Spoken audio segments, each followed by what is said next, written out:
Nas últimas semanas, o valor do dólar tem causado um certo reboliço aí na economia. Como a moeda comanda boa parte das negociações comerciais no mundo, aqui no Brasil, empresários já começam a sentir mudanças que logo vão chegar aos bolsos de todos nós, consumidores. Impossível fugir da incidência do dólar. Em meio a tantos produtos, lá está ele interferindo nos preços, para baixo ou para o alto. Mas nos últimos dias a moeda americana bateu recorde frente ao real. Na última segunda-feira, a cotação chegou a R$ 2,40, a maior alta em 9 anos, deixando vários setores da economia em alerta.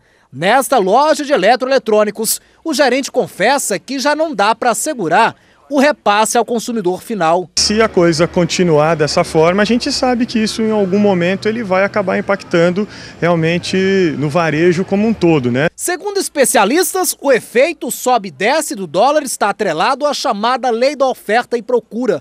Ou seja, quanto mais procura a moeda tem, maior será o valor dela no mercado. Se há mais dólar no mercado do que pessoas procurando, o dólar baixa. Mas nessa gangorra econômica, quem paga a conta é o consumidor, que já sente no bolso os efeitos da alta, que também atinge diretamente o turismo. Hoje o Brasil está tudo atrelado ao dólar, portanto se o dólar sobe, sobe tudo e cada vez fica mais difícil a vida para o brasileiro. Com o aumento do dólar, a matéria-prima também começa a subir. E itens como combustível e alimentos acabam sofrendo essa influência, impactando a inflação. Ou seja, dólar subindo significa inflação e dólar caindo pode apresentar um risco para a desindustrialização. Parece que a economia do Brasil, neste quesito, acabou caindo no ditado popular: se correr o bicho pega e se ficar o bicho come. Para falar sobre esse sobe e desce do dólar e o que representa para cada um de nós, eu converso agora com o economista Carlos Wagner Mesquita. Olá, Carlos, tudo bem? Tudo bem, boa tarde. Boa tarde. O que aconteceu, só para a gente ter uma noção, né, do geral, que está levando a esse sobe e desce e mais sobe do que desce, né, do valor do dólar? Bom, a gente tem que olhar em dois aspectos, no aspecto macroeconômico geral e no aspecto microeconômico na relação aí com as empresas. No aspecto macroeconômico, a gente tem que levar em conta que a economia dos Estados Unidos, que é o motor da economia mundial, forte, está tudo indicando que caminha para uma política monetária apertada, ou seja, a tendência, principalmente nos treasuries, que são os títulos de longo prazo, aumentar a taxa de juros. Com isso, o movimento financeiro mundial caminha para o mercado americano, portanto, a tendência é deslocar esses dólares para lá e aí você ter uma valorização do dólar no mundo todo. E isso, nos últimos dias, nesses últimos semanas, isso está acontecendo de forma mais forte no Brasil, na Indonésia e na Índia.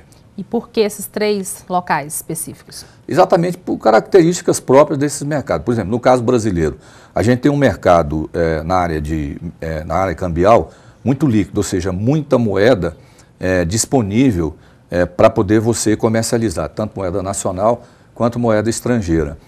E, por outro aspecto, a gente tem também o investidor externo que poderia trazer os dólares para cá, para aplicar na economia brasileira.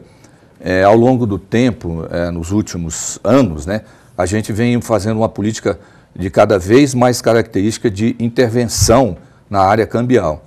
Isso tira a confiança do investidor em relação à economia brasileira.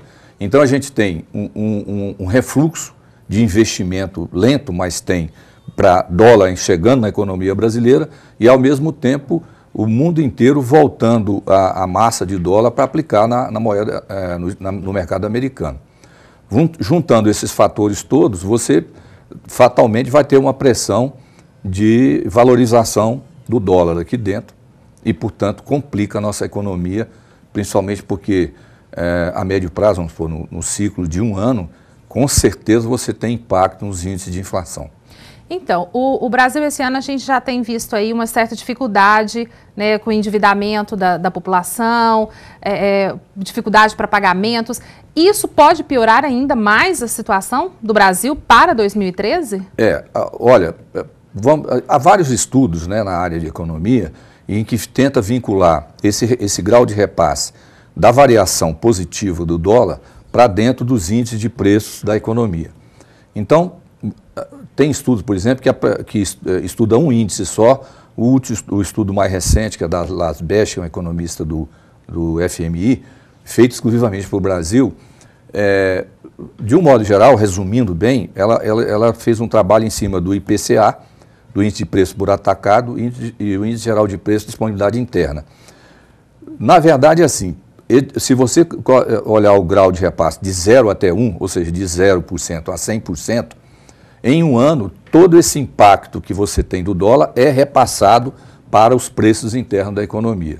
O mercado em si trabalha com a conta mais prática. Seria o seguinte: a cada 10% de aumento na valorização do dólar ou na desvalorização do real, 10% de desvalorização, 0,5% é incorporado aos índices gerais de preço.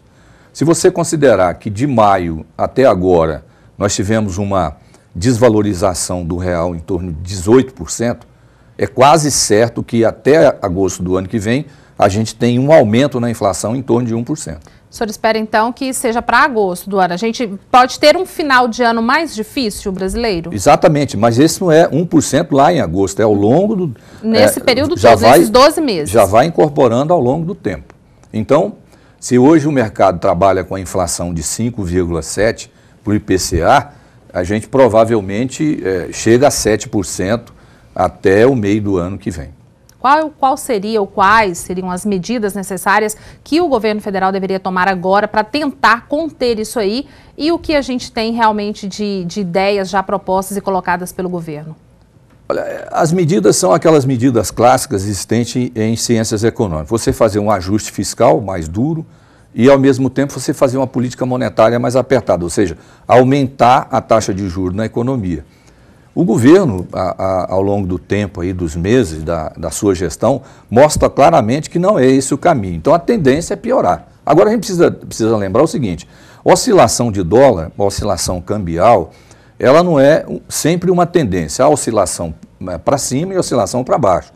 Então, em nenhuma economia você tem um crescimento da desvalorização da moeda local eternamente. Em algum momento vai abaixar. De qualquer forma, esse aumento que teve, ele infelizmente vai impactar no preço generalizado da economia. O problema é que o impacto é maior e depois que ele vai para cima, o preço sobe e dificilmente ele volta. Não é, Sr. Carlos? Exato. E o problema é esse, que a gente passa a conviver com o preço alto e depois que os produtos aumentam, dificilmente, em pouquíssimos casos, eles voltam ao preço normal. Eu conversei agora com o Sr. Carlos Wagner Mesquita, que é economista. Muito obrigada por trazer essas informações a todos nós. Eu que agradeço. Até mais.